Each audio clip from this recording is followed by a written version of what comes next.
Turning attention now to our big story. This Wednesday on India Global, a man lies in coma in Adelaide tonight. Bruised, unconscious and possibly brain damaged. This after a police takedown that has shaken Australia's conscience, more importantly the Indian Australian community. 700,000 strong community which has been shaken up by this incident. 42-year-old Gaurav Kundi, a father of two and of Indian origin, was allegedly mistaken for a violent suspect. What followed may haunt not only Adelaide and Australia, but also each and every member of the 700,000 strong Indian Australian community. His partner, Amritpal, his wife actually, Amritpal Kaur, says the police were wrong. It wasn't a case of domestic violence, which is what they assumed, and got into the middle of it. The victim was in fact drunk and loud, not dangerous. But in a split second, officers tackled him to the pavement. One allegedly pinned him down with a knee to the neck. It's an image that echoes across time and borders. George Floyd's final words, viewers, became a rallying cry for justice all over the world. Now halfway across the world, 5 years later, it's exactly the same story here.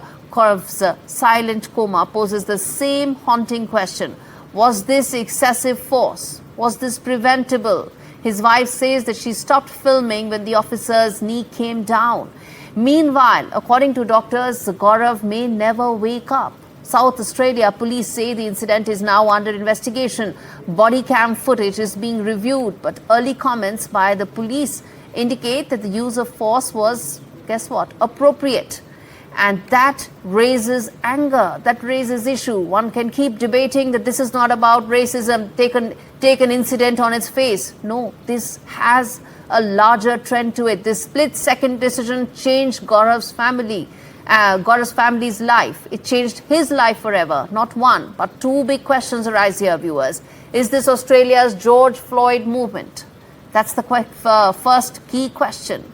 And more importantly, will we demand answers before it's too late? The other aspect to it, police accountability. We keep hearing about it around the world again and again.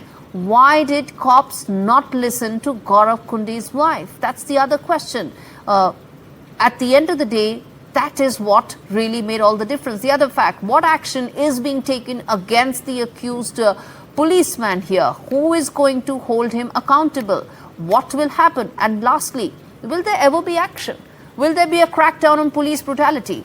Where do you draw the line? Who draws that line? And at the end of the day, is this just going to be treated as an isolated incident? Jitarth Bharadwaj, who's the managing editor of the Australia Today, joins me live. Prashant Ajmera, who's an immigration expert. I want to hear from him his thoughts, given the fact that Australia is a very important country where a lot of Indians look to migrate to, look at better avenues. And then I'm going to get Frankey Fernandez, who is a journalist, to understand what really happened. And Frankey, I want to start with you. What really happened there? Give us a first-person account, or as close to the first person as possible, because at the end of the day, this has shaken everybody's conscience, or it should at least. Absolutely. What you said is absolutely true. Now, what I understand is that late last week, this young gentleman, just 42 years of age, ventured out in an alcoholic state. He was under the influence of alcohol. He walked out onto the street and he was followed by his wife. Now, at that particular moment, the South Australia police were doing their regular patrols around the area, and they noticed a meal that was happening, and they got involved with it. What followed thereafter was quite shocking. The victim, 42 years old Gaurav, was pinned down onto the floor on the ground on the road, and the police there with all excessive force onto him. Now, as a result of which, he lies in coma at the Royal Adelaide Hospital. Now, his wife, at that particular moment, did tell the police, listen, this is not a case of domestic violence. He is not well. He needs treatment right now. And at that particular moment, the wife was also shooting a video. She's got a 19 seconds video, which is out in the open at the moment. Most of the television channels out here are playing that, which clearly establishes that, yes, the police did use excessive force. Now, initially, the South Australia police commissioner and also the premier of South Australia did deny and said that everything was fine as per the manual. But after they watched the video, the 19-second video from the victim's wife, they have gone back onto their word. And I'm pretty sure, based on this 19-second video, the same cop who was responsible of pinning down Gaurav is going to be taken to task. Well, this is not the first time that this has happened. This has happened in the past. Police have been held responsible for their act, and everything has definitely, there's a standard operating procedures that are in place, especially in such cases. And what I understand at this particular moment is there's a internal investigation that's already underway. Okay. Yes, there's an investigation. Hold your thought there. Hold your thought there, Mr. Fernandez. I'm going to come back to you because, as I said at the beginning, it's very important to understand what happened for us to be able to then look at what needs to be done next. And in fact, Mr. Bharadwaj, I want to then come to you. Given what Mr. Fernandez just said, that 90-second video explains, highlights and tells you exactly what happened at the end of the day. This was a case of police brutality. I'm not even starting the conversation around racism, but just pure on police brutality. How are we going to ensure that such cases don't happen? And more importantly, how does Gaurav's family get the kind of justice that they must? Gaurie, definitely Gaurav's family deserve the justice, and action should be taken against if the police officers are responsible for their actions. However, I would like to be very mindful that certainly at this juncture, I wouldn't like to call it police brutality. I can call it excessive force at this moment. What the video, 19-second video, which was shot by Miss Kaur, is there. She's the partner of Gaurav. She's not the wife of Gaurav. I would like to also tell to all of the viewers. And there are two halves of this story. First half is till the time police intervened or when police intervened, and after police intervened. These are the two parts of this story. So why police intervened is very important here. It's not that police disliked the face of Gaurav as of Indian Australian origin and they came and charged on him. No, that was not the case. So why police intervened? Because Gaurav, a drunken person walking on the street, was pushing and shoving a woman on the street. Domestic violence is a very big issue in Australia. Almost one woman lose her life to man's violence and brutality. Okay. So we really take it very seriously. And if this police personnel who was driving past that area, and they wouldn't have intervened if Gaurav was kind of pushing, hitting, hurting his partner, then I would be the first person to question them. Why didn't they intervene? So till here, everything was all right. However, Gaurav was drunk, reportedly, as we are told by S.A. Paul, South Australia Police Department, that he was drunk. His blood alcohol level was, if you consider 0.5 as, under 0.5 as legal limit for driving, then his blood alcohol level was 4 times of that. Okay, so sir. I understand what you're saying. I understand what you're saying, that here was a man who was drunk, and it seemed to the police that there was a case of domestic violence, and they intervened to save the woman's life. I understand what you're saying. But when the woman said that that wasn't the case, why the need for that excessive brutality? That's the simple question. Gaurie, so let me come to the second portion of the incident now. You must have watched a movie long back. I have when I was very young. Aishwarya Rai was there, and that explained how men coerce their victim. Domestic violence victims are coerced by men, that even though they are being hit and threatened and kept inside the home, they always say, no, it's not his fault. So we understand when when the partner of Gaurav was trying to explain, no, he's not hitting me. Even though police officers were seeing that he was hitting her, they had a clear understanding that, all right, we will separate him. What police does, he was not arrested at that point. They were trying to detain him, put the handcuff and put them by the curb. This is the normal procedure, that they will set him by the curb. However, Gaurav was resisting like excessively, and that's when police did the wrong thing. Okay. I will not justify the action of police. Now there were 3-4 police officers. The second man came and they tried to tackle him, and they used excessive force. And in that process, when they tackled him, his head hit the pavement, and that's it hit what the pavement. It hit the road. And the car and the movie that you're referring to, that's actually provoked by, where Aishwarya Rai was there. Yes, it was a very provocative case of domestic violence brought out in great detail. But as I said, there are many layers to it. And at the end of the day, should it be treated as an isolated case, or should it then be also raise larger questions regarding the Indian Australian community there? The fact that it does send shockwaves around the entire community. And to that effect, I want to bring in Prashant Ajmera here, because as I said, there are many layers to this conversation and we need to reflect all of that to be true to our viewers.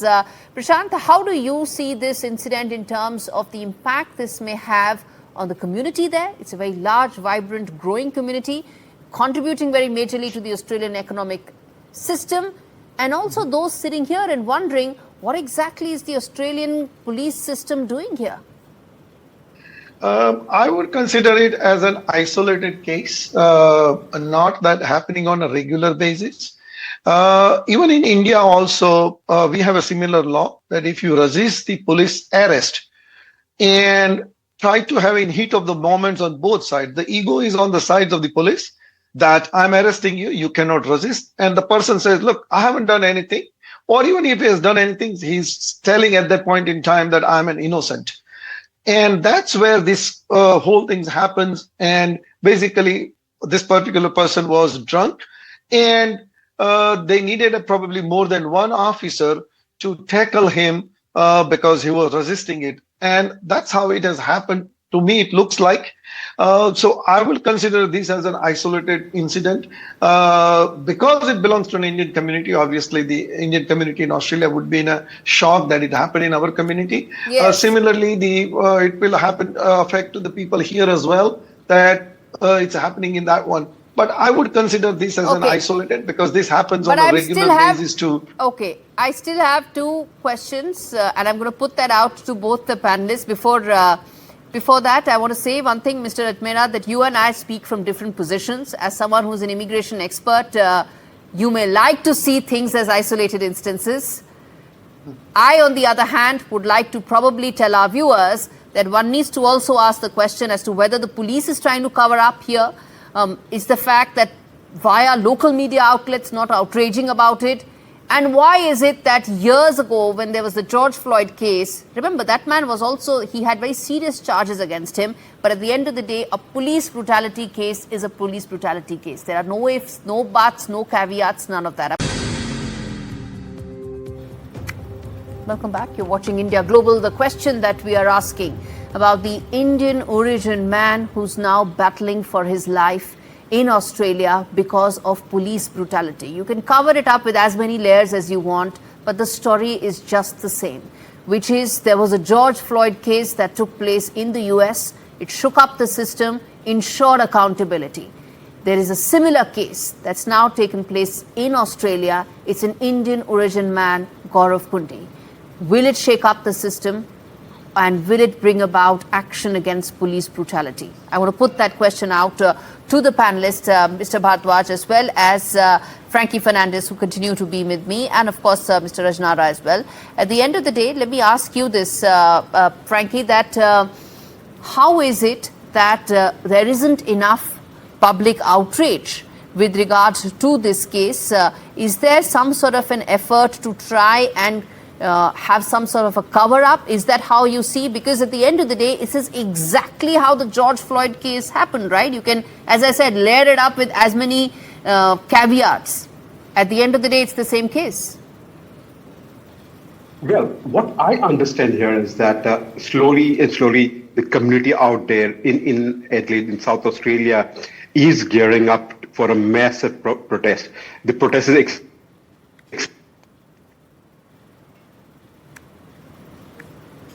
Okay, I'm gonna try and connect with Frankey in just a bit.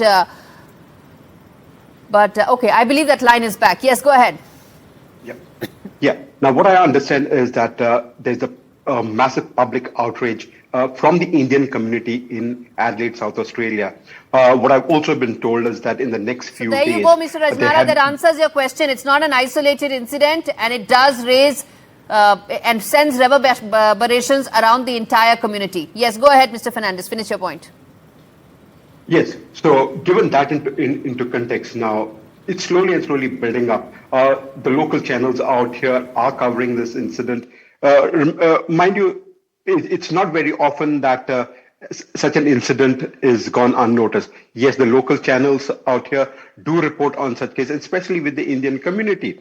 Now, one would say like it could be, as many of them have been saying, it could be a racist attack, but definitely not. This is a very stray incident that has happened, and quite an unfortunate one, which has left one person seriously in coma at the Royal Adelaide Hospital. Now, why do the police take such an action, or what could be the reason behind it? Now, you need to understand, in Australia, every 2 minutes, the police, especially in New South Wales, get a call for domestic violence or family violence. Remember, given that as a background, Indians in crime-related cases is not something new. Last year, there was a young woman who was murdered. Before that, every year... this is not about any of those other cases. All of them are equally grave, but I want to focus on this. I have 30 seconds. I want to give Mr. Ajmera a chance to come in here, which is very quickly, sir, your message to the community in Australia of Indian origin. What would be your message to them? My message is basically follow the law. We are only talking about the case is happening in India, means in Australia. Similar brutality happens in India. Why we are not talking about those ones? It happens on a daily basis. Because the 700,000 community is there, that's why we are giving a time on the air and talking about those Mr. Ajmera, you seem to be on some other, you seem to be saying something completely different. I am not asking, you don't share my outrage, that's fine. You don't share my concern, that's fine. But for you to go on some other tangent, I'm sorry, sir. You want to make a point that what no, I'm not making a point. Decided, that outrage and you have a business to run, and I appreciate that. As I said, you have a business to run, and I appreciate that, sir. You want to say yes to the points every time. What you want to make a point? No, we cannot make that point. As I said, you have a business to run, and you've got to say that. I'm going to not allow you to speak any further, sir, and I don't allow anybody to speak on top of each other, because that's just not how we should conduct this. All right, so I'm going to leave it there. I'm going to leave it there and end this. I'm going to give 30 seconds in the spirit of fairness to Mr. Bharadwaj as we wrap this up. Go ahead, sir. Your closing comments. See, there is an outrage, and this incident is unfortunate. And the South Australia Police Commissioner has ordered a commissioner's inquiry, which is the I think the biggest forum for to inquire against their own police officers. So it's not that these officers, if they are found to be guilty, they'll be let off. I can assure you that if the commissioner's inquiry finds them guilty of high-headedness, excessive force, then they will be removed. As of now, when we talk, these officers are not on active duty. Okay. So that's the first action that has been done, and I'm going to keep coming back to this story to ensure there's more action that's done. Thank you so much, gentlemen, for joining me on that horrific story that we're reporting from Australia.